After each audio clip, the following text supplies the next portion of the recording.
You're listening to Three Makes Baby, a podcast about fertility, family, and genetics. I'm Jana Repnow, a fertility counselor and author of Three Makes Baby. Welcome to the show. Allie is back with Allie with Half of Me podcast. It's been 2 years since we've talked like this, Allie. I know, it's been ages. I wouldn't have thought that unless I checked, but I thought it was sooner. I mean, we've been in contact, but not on a podcast. So, and then last time you were talking about teaching and how everything was changing, you were really ahead of the curve and with the technology and the moving to Zoom. Right. And that was kind of cool. So I actually listened back to it and to see where we were back then. And we weren't talking about donor conception because it wasn't on the top of our mind at all. We were dealing with other things. Yeah, that was peak COVID. It was. And I'm so glad it's there because I think, you know, someday we'll look back and it'll be interesting to listen to us and what we were doing and thinking.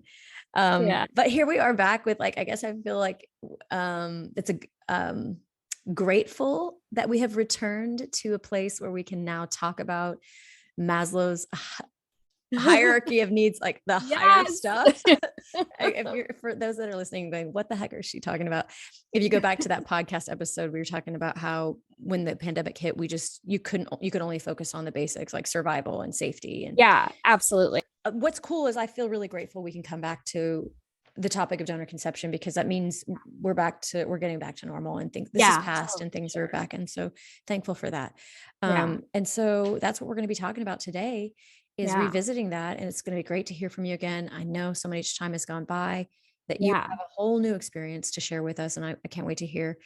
Yeah. And I think it just, especially to hear about your journey and your experience with siblings and something we really haven't talked much about with people, with donor conceived people, and you're down the road a bit further. So maybe you can share with us, kind of catch us up a bit if you can remember where we were and what's happened since. Yeah. So the last time we chatted, I was pregnant. We were in the middle of COVID. So donor conception stuff was pretty far from my mind. And so honestly, my relationship with the half siblings kind of paused during COVID because we were so overwhelmed by everything else going on in the world. And of course we couldn't do any in-person meetups for a long time. And it's hard to believe, but back in 2020, Zoom was kind of this new thing for a lot of people. So we didn't really know that we could do Zoom stuff to keep in touch. But, over the last 2 years or so, my number of siblings that we've found and connected with has almost doubled. So back then at about 15, and we're at, I want to say 27 now, that we've located. Whoa. Yeah. And that's a lot in a short amount of time. Yeah, it was very quick. We kind of joke that we go through sibling season, and that's right around, Black Friday and Christmas, the DNA kits go on sale. And then 6 to 8 weeks later, so into January and February, we start to get a lot of new matches from people that, decided, I know I'm donor conceived and might as well wait for this expensive kit to go on sale before I test, or people that got it as a Christmas gift like I did. And they test and completely by chance are thrown into this world of, oh, wow, I have half sibling matches that I never knew about before. So, and it happened a lot during the pandemic too. Yes. Because people were staying home and kind of focused on different things. Yeah, for sure. Yeah. It was amazing to hear people that I talked to begin to say similar things to what you had said in the beginning, when we first connected, and to hear those same sentiments shared from other people that were just going through it. Yeah. And your podcast, I want to mention, Half of Me, is so helpful for donor conceived people that are just finding out and going through this for the first time. It helps them unravel a lot of confusing feelings, the late discoveries. And you just really have helped people to open up about it and be able to give it a voice and come forward and talk as well. So kudos to that. Kudos to you, your work, and that podcast is really valuable stuff. Well, thanks. It was, I mean, I've said this a million times, but it's still true, even several years later, almost 4 years later, that it was therapy in itself for me to just kind of talk my way through it. And, um, I'm not super active on social anymore online in that space, but when I do wander over to the DMs or to my email, that's, I hear from donor conceived people still saying, I just found out and I'm so glad that I found your podcast because I'm going through the same stuff. And honestly, it's kind of reaffirming to me too, even years down the line that, this situation isn't all that unique. And it's kind of comforting in a way that, I know that there is this community of people that have this experience that feels so isolating in the beginning, but it's, there's other people out there that are going through it too. And fortunately for me, some of those other people that are going through it are my half siblings. And we really, we joke about it, but it's true. We kind of trauma bonded over that. And we talked a lot, my siblings and I too, about what is this connection that we share? Is it DNA? Is the reason that we've connected solely because of genes? And I don't really think that's the case. I think that that's what brought us together, that we have this bizarro genetic connection. But I think what's really been responsible for the staying power in some of our relationships is that we understand what it's like to be donor conceived. And there's no one else in my life besides my half siblings that get that know what it feels like when it's Father's Day and we have weird emotions on Father's Day, or that know what it's like to have to explain to our children that they kind of have two grandfathers on my side of the family. Wow. Yeah. And talking about how do we deal with that? How do we handle those questions? How do we handle those emotions? So, it's kind of that shared thing between like, yes, we are genetically related to each other. And there's this kind of social understanding that you should be close with people that you're genetically related to, but it's deeper than that at this point. It's that we've bonded over this shared experience, even though we haven't known each other for the majority of our lives, that we're thrown into this and we get it. Because you don't have the same bond. Well, let me ask, do you notice then the difference in your relationship with the children that the donor raised? I haven't personally met. No, you have. Right. Some of my half siblings have. There's two sons that my donor had with his wife and raised them as a traditional family. And one's older, one's the oldest of all of us, and one is on the younger end. So I think that from what I gather, their take on the whole situation is different just based on their life experiences and their age. Okay. Yeah, but I can't really say that I would connect with them in the same way that I've connected with my donor conceived siblings, because it's different. It is different. Yeah. So honestly, they're not really in touch with any of us. One of them I follow on Instagram.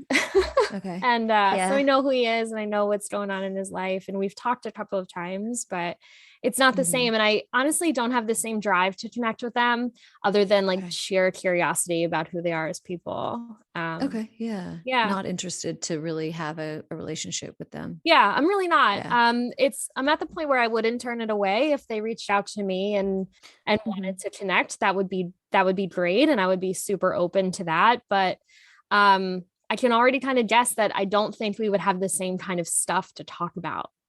True. Yeah. The topics. Yeah. And that relatability and deep understanding of each other without having to explain. Yeah. That's huge. Yeah.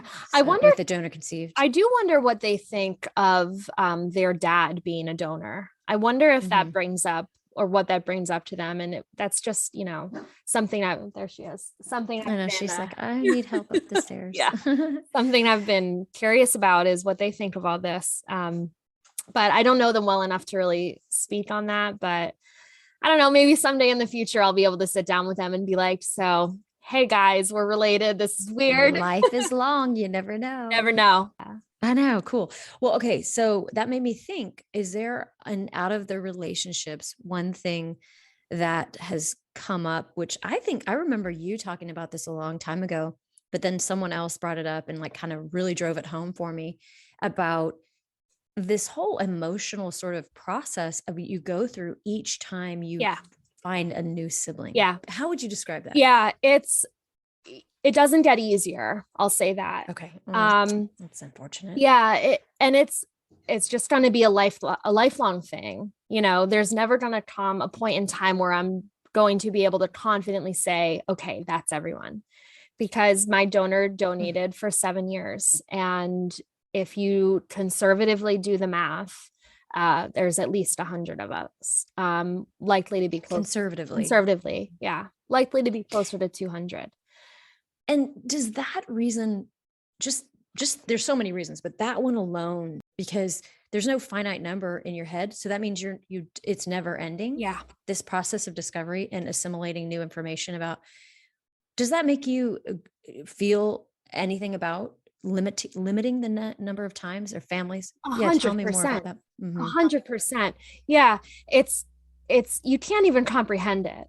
And then when you sit down and start to think about it, especially because my donor lives about an hour from where I grew up, and most of my siblings are kind of concentrated on the East Coast, there's 100% chance that I have met one of my donor siblings without knowing that I was related to them. In fact, several of them, we have mutual connections. We have mutual friends. Yeah. And one of them worked at a Red Robin that I went to several times before. He could have been my waiter. And you didn't, and you wouldn't have known. And see, that's so important to hear. When I was first doing this work, all I heard was, oh, it's so rare for half siblings to meet. It is so extremely rare. You don't need to worry about that at all. They would say that to parents, you know, doctors and people, and maybe it came from banks. I'm not really sure where it came from, but I would hear that. Recipient parents would come to me and they would say, oh, but my doctor said that's so rare. Oh, but they told me that's so rare. You know what I'm finding, the more I talk to people, they're less, I'm realizing it's not that rare. No, I mean, I think when you put it in the context of how many billions of people there are in the world, if you just look at it from that standpoint, like, sure, it's 200 siblings out of a population of billions. Sure, it's rare, but it's not that simple, because you narrow it down to a certain age group, right? All of my siblings are between the ages of 21 and 35. So we're all in that age group, right? We're all geographically nearby. Yep. That one. Yeah. Yep. You're the proximity, and that's, and I know people move around, but not all that much. If you've got a stable job, I mean, you stay put, you stay in a community and raise your family there. And a lot of people, that's when they get a stable job and then they have children. So especially if they're spending so much money and, you know, doing treatments, then they probably have a pretty decent, you know, income and they're staying put. But I think that's what's so unimaginable, is that no one that over and over, players in the industry did not consider this and didn't care. I don't know. And if they did consider it, it's, you know, what's better, getting the payout of having a successful, proven sperm donor that's donating over and over and over again, and you can sell that person as a good stud. I don't know how else to put it. Versus this, you know, bizarre possibility that is so abstract for the recipient parent to consider, that maybe someday my kid will meet their sibling and not know it. So, you know, another funny anecdote from my story is that the son of my donor, who lived in the house with my donor growing up and all that, is a wrestler. And I have a good friend who's also a wrestler. And when I found my donor's son online, I noticed that my good friend was a mutual connection with him on Facebook. So I reached out to my good friend and I grilled him on everything there is to know about my donor's son and my donor. So I got all this information from a friend of mine. about Oh, someone that I'm genetically related to. Yeah, it's wild. And he knows them really well. They know each other very well. They, wrestlers are a yeah. tight-knit group, and got all the dirty details about my brother from a There friend you of have mine. it. So That's, yeah, there I you have it. mean, That's how connected. banks can say all they want that this is rare, but it's It's it's not. not. It's really Mm-mm. not. We're so connected now. It's Yeah. so easy. Yeah. And there's a lot of different legislation being presented across the country, and most of it's been, well, all of it's been killed. The bills have been killed. There's another one coming up in Colorado next week, that will be presented to the legislators there to try to limit the number of families, to try to enforce limitation of the use of one single donor, and regulate the banks and or fertility clinics, anyone uh, that sells gametes. Um, at this point, they're kind of one of the biggest oppositions is LGBTQ plus groups are afraid that legislation is going to restrict their access to donor conception and then hurt them and not enable them to build families, which I totally get. I mean, we have Right. a lot going on with, the anti-gay and the don't say gay, Yes, and absolutely. it's just the terrible timing for that. But I think the message has been for the people that are trying to get this the law passed, is that this is actually to protect families, whether you're heterosexual or LGBTQ plus, to protect your families and your children from having to go through, Allie, Yeah. what you're going to have to go through for the rest of your life. Yeah. For the rest of Is my this life. unknown? For the rest of my life, is my son going to have to wonder if the person he's dating is a Mm-hmm. cousin of his? It sounds so trite, right? It really does, because when, again, like I said, when you consider the sheer number of people in the world, it's like, is that really possible? But it is, and that's scary. And I mean, I totally it is bad timing. I agree with Yeah. you. But I think that the situations are exclusive of one They another, are. and And I think there's a responsibility too on recipient parents, whether they're heterosexual, with fertility issues, a single mom by choice, or part of the LGBTQ group, that at the end of the day, there's a responsibility on you as a parent when you're making this decision to consider the plight of your donor conceived child going forward. And one of the responsibilities of recipients is to choose a donor who either is self-limited, mm-hmm. or, if there's some kind of a bank that is limiting them, that's a really good box to check when you're looking for a donor. Is there a limit mm-hmm. to how many children or siblings your child might have? And that's important. And it's not even, the dating thing is one thing, which is scary, but beyond that, it's an emotional toll. Every single time I find a new sibling, it's like a wound is being opened again, and I have a choice to make. Do I reach out to this person who is my half sibling? Do I connect with them? Do I open myself up to them? And the best case scenario is I find a good friend, and I find someone I can relate to, which is possible. But right now, out of my pool of 27 siblings, there's maybe 5 that I feel like it has gone successfully. And even within that group of 5, it has not been easy for us to get to a place where we're comfortable with one another, where we trust mm-hmm. each other, where we feel like this relationship, the sum of it is positive, but there's always that reminder that the reason that I know this person is because I'm donor conceived, mm-hmm. is because I have this experience that's different, that's other. Okay. And that's tough. It's tough, we try to make lemonade out of lemons here. But it's not always good, and it's not always easy. Yeah. And then what about, so you're inviting, it's like these new people that you have to decide, do I invite them in do I not? And then if you do Yeah. invite them in and you learn about them, you learned about your one half brother through a friend, maybe there's things Mhm. you're like, okay, that's really cool about that person. And maybe there's things you're like, whoa, that's not cool. Yeah. Like, that's not Yeah. good. What? And that's happened in my sibling group. You connect with someone, and I think in the beginning, when you're connecting with a person, your intentions are always, I want to invite this person into my Mhm. life, right?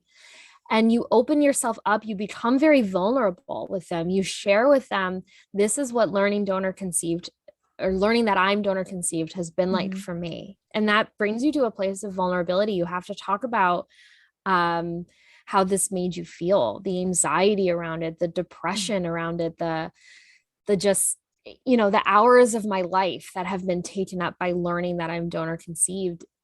And in a way, you're inviting them also to be vulnerable Mhm. with you. And when you get to a point where you realize, wait a minute, like our personalities aren't going to match, or there's something about this person that makes me Mhm. uncomfortable, you then have to decide what your boundary is. Do I set a boundary right away with this person because I wouldn't invite them into my life Okay. otherwise? Or do I continue to be vulnerable with them because I feel this need to, because they're my brother or they're my Yeah. sister? Okay. Do I push that boundary? And Yeah. that's really hard. And that's something that I've struggled Okay. with, where I meet someone that their family values don't match with mine, their morals don't match with mine. And in my normal life, big air quotes, in my normal life, I wouldn't choose them to be part of my Mhm. circle. I certainly wouldn't open up to them about these like deep emotions that I have around being donor Mhm. conceived. And yet I feel a pressure to. I Interesting. feel like Yeah. I'm supposed to, that I should, Okay. because we're related. Okay. So it's like And so navigating that's, that line of, what does this mean? What does it yeah, mean to be related to yeah, somebody, but for them to essentially be a stranger? And how do I handle that? yeah. Yeah. I can see where Yeah. that would be And confusing. that's definitely like a bigger like society thing, Hmm. right? That we all Hmm. feel like we should act a certain way with our family, Yeah, that we that's true. should love our family no matter what. Yeah. Yeah, that Yeah. we should put up with things from family. But does the Yeah. same thing come into play when you're talking about a family that you didn't know for 30 Yeah. And years? that I would say no. I would say no. Yeah. Yeah, of Definitely course. no. Of course. Yeah. Definitely no. Definitely no. And I've learned that. Yeah. And I've learned that, but it's still it is easier said than Yeah. done, Sure. you Sure. know? It is. And then yeah, because it's almost like you're going through this process of assimilation each time. So you Yes. meet a new person, and you go and you take their traits. What are the traits that are like me? What are the traits that are different? What are the traits I like? And then is that part of my identity, or is it not? What do Right. I throw out? What do I keep?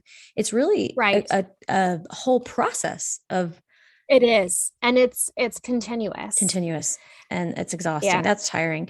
And then what, Yeah. statistically speaking, you mentioned, if you do the math conservatively, there's 100. So let's go into the future and let's think statistically, with 100 people, you're going to have, out of that 100, you're going to have a wide range of possibilities, just the way genetics are expressed, Yeah. environment, the interaction of both. You might have one that's in the future that is, possibly even on the extremes. You've got the bell curve. Most of us fall in the middle, but there's always those Yeah. outliers where you have, the people that are going to Yes. be more extreme, and whether that's means they're Yes. violent, or they're criminals, or they're incredibly, or they're a priest. Like, what, yeah, you're Yeah. going to have Oh those yeah. outliers, and that's just part of our society. Statistically speaking, you'll probably run into one of those in the future. you know Yes. and then Yeah. it's like, how do people deal with that moving forward, other donor conceived people, knowing that, is that part of me, or is it not? Right. Yeah, and it's hard. How do you deal with someone that's a drug addict that you're related to? We know Mm-hmm. there's research Mm-hmm. on the genetics of addiction, and Yeah. you have a sibling that's has an alcohol problem or a drug problem, and you wonder, Mm-hmm. is that in me somewhere? I mean, Yeah. my donor has a Yeah. history of issues with alcohol. Is that Mm-hmm. in me somewhere, or it will nurture take over, and will I who Yeah. knows? And every single time I find a new sibling and something comes up, and it has come up several times, I have to sit and wonder. And and reflect on that and think, what of this information do I need to pass on to my son? You know, does Yeah. it, it's a constant, it's a constant question mark in my history. And even now that I am fortunate enough to have more of my medical history, you know, my donor is living, and I have siblings that are in contact with him and can ask him questions. It still becomes a question mark because his children that I don't know could have cancer, could have, like you said, a history of violence, a history of drug abuse. And I don't know because I don't know who they are. And that's scary. Yeah. Scary. You know, but then on the flip side, we were just, some of my siblings and I were joking about this the other day. There's definitely a thread of anxiety that runs in our sibling group.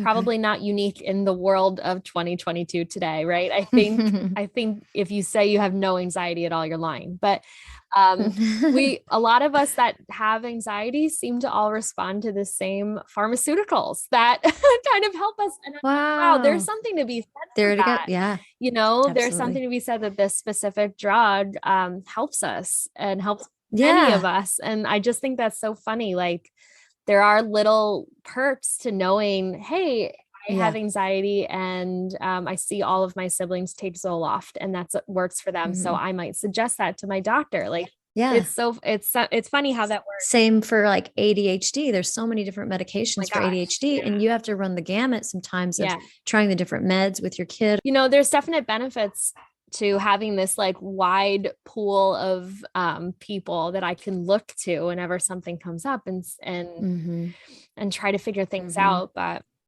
at the end of the day, they're half siblings of mine, right? So they're as closely related to me as an aunt or a grandmother or an uncle. That's the same genetic distance. So there's a limit to how much you can really pull from those relationships. And then you factor in, we've all grown up so differently. We all have such different backgrounds and experiences. But have you guys started a spreadsheet like some of the other groups? I think Donor 102. Have you? Okay. Yes. Recently we have the sibling Bible, we call it.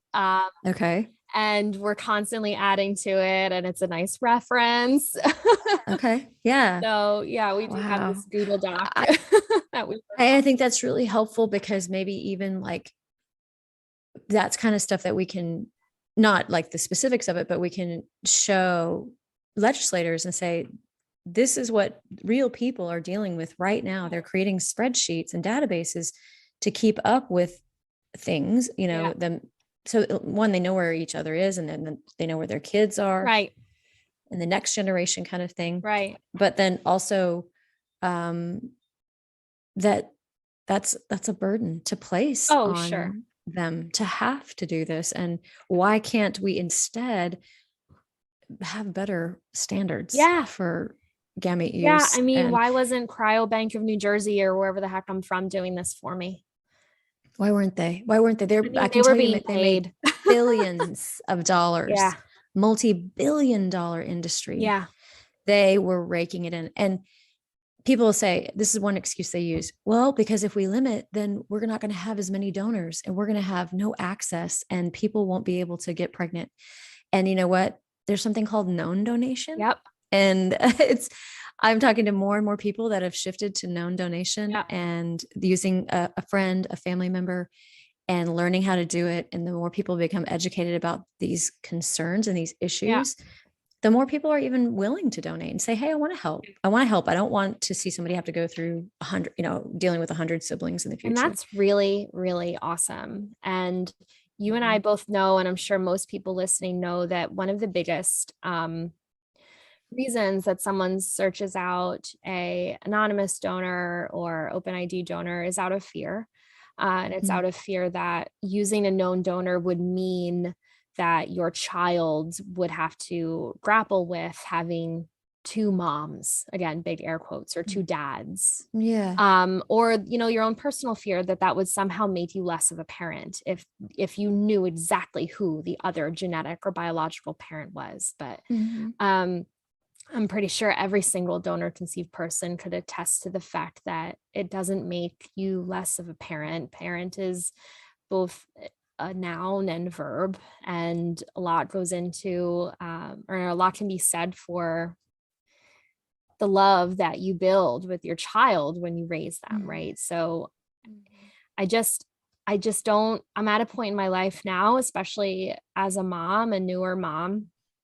I'm starting to not see the argument for using an anonymous donor, an open ID donor, and especially not using a donor that has the capability to produce multiple children, hundreds of children.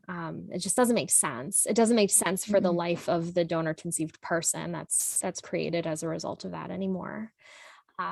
So it doesn't. No, it's, I think there was an old philosophy of out of sight, out of mind. Oh yeah. But we don't want out of sight, out of mind. We don't want out of mind, I should say. We don't want out of mind. Out of mind is repression, denial, secrets, fear. That's the opposite. Fear.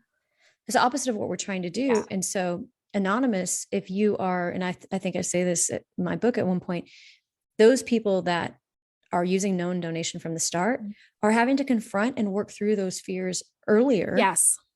But don't think that if you're using anonymous donor that you won't eventually have to face those same fears. Yeah. Because they will come up if, when this topic comes up, if it comes to light, right? If your child brings it up, it's likely they could come up, and then you're going to have to go through it then. And I deal with parents that are in there, that their kids are grown now, and they're just now dealing with their grief and fear of that anonymous person that's now in their child's life. Yeah. So it's not like you're going to avoid this altogether. So it's like, if you have the tools to walk through that fear and those feelings now, then it's so much better. Yeah. You're better off because you can be open. Yeah.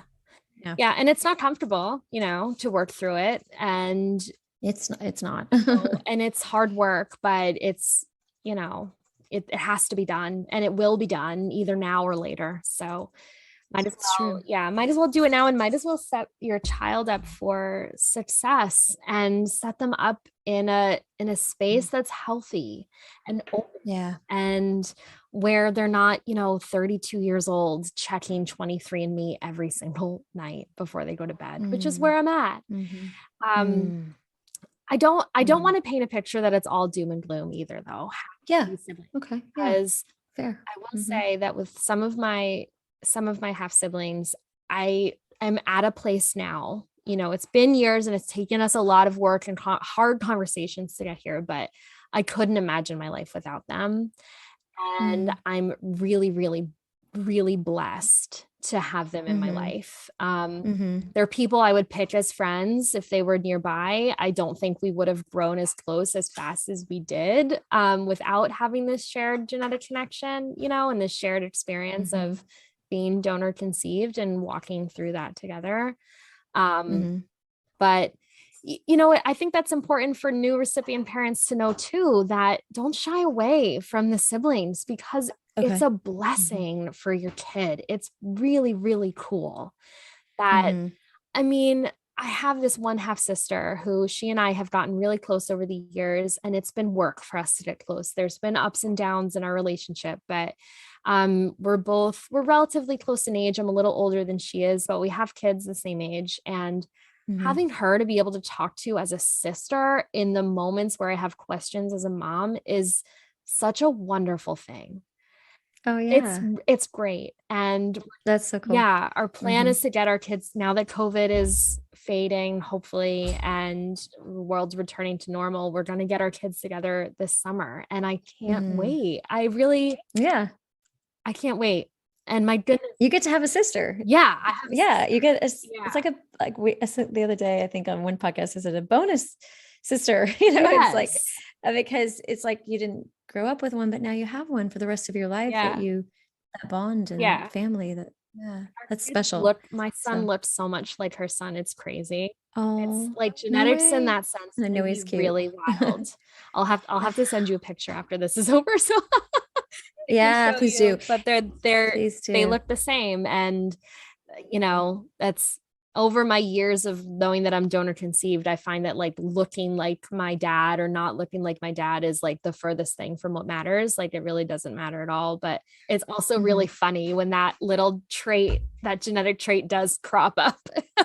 Your line. It's like, oh, look at that. I can point to something like we really truly are related in that sense. So yeah. And it's cool. That's cool. It's fun to point to. I mean, we all have the blue-eyed trait runs heavy in my donor's line. So there's just so many blue-eyed people, and it's neat when you get to point that out. So that is. Well, I'm glad you focused on that too, because then maybe encourage parents to go ahead and connect with those siblings. Yeah. And I know that's there's complexities to how do you navigate that as a parent for your child, kind of what avenue do you take, and what happens if you don't connect with the other family? How do you manage that relationship and still keep it open for your child? I know it's not easy. No, lots of complexities there. It's not, but it's important.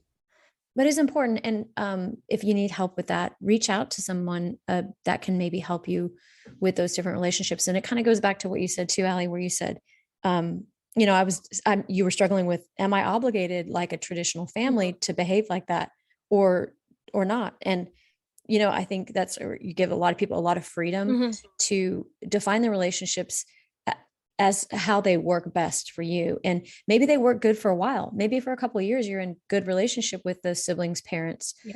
And then maybe something happens and you drift apart, or maybe, you get into a disagreement and you have to part ways.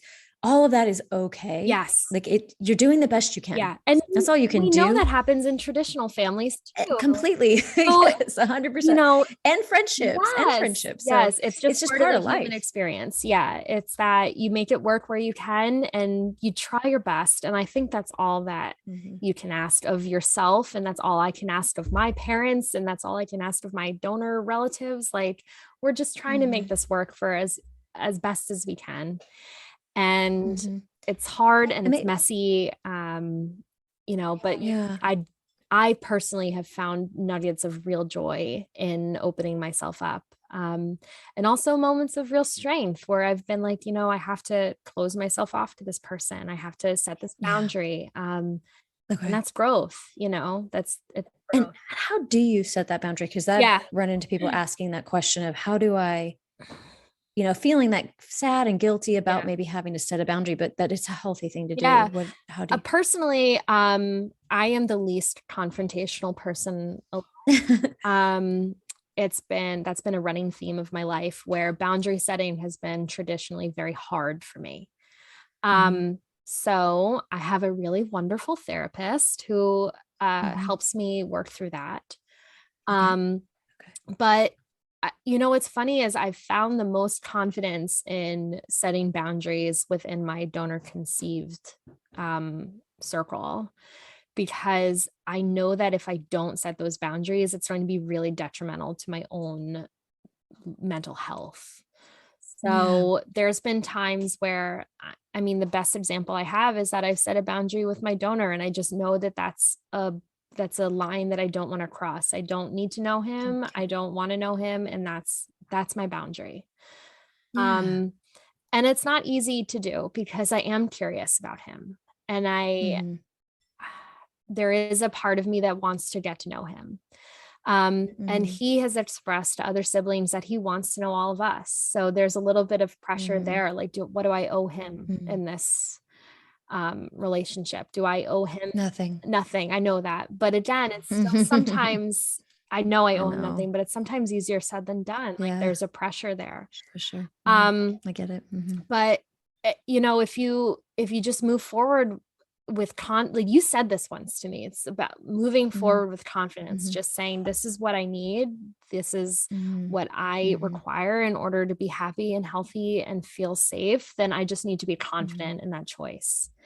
And that's so important. And setting, I've said this many times that I wish I could rewind and set an intention for myself earlier on when I found out about what do I want out of these relationships? What am I looking for? What is a hard no for me?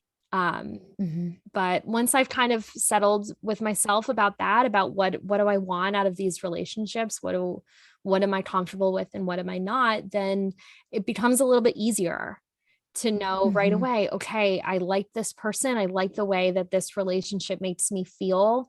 I have a place in my life for this person, then I move forward.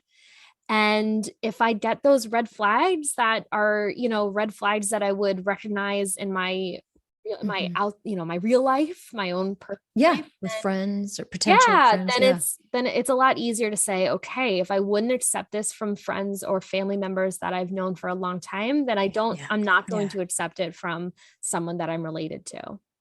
Great point.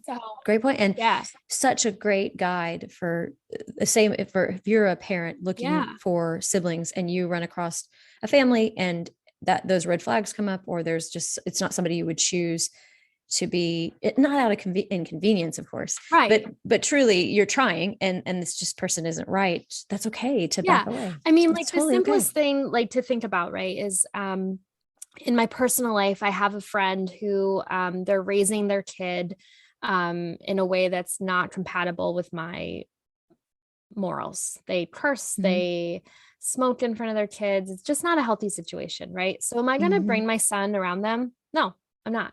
And that's a very easy boundary for me to set. If I were a recipient parent and I found a sibling of my child and there were red flags, I'm not going to continue to put my son in an unsafe situation just because they're right. You're not going to.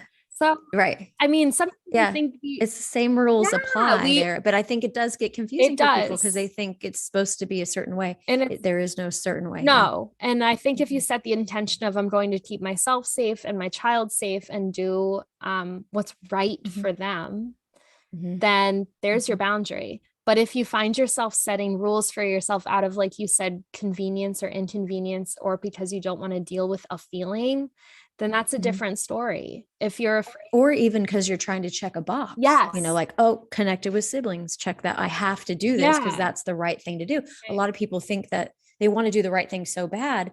So they think they have to do that. And if that sibling group is not right, that doesn't mean that's a box you have to check. Absolutely.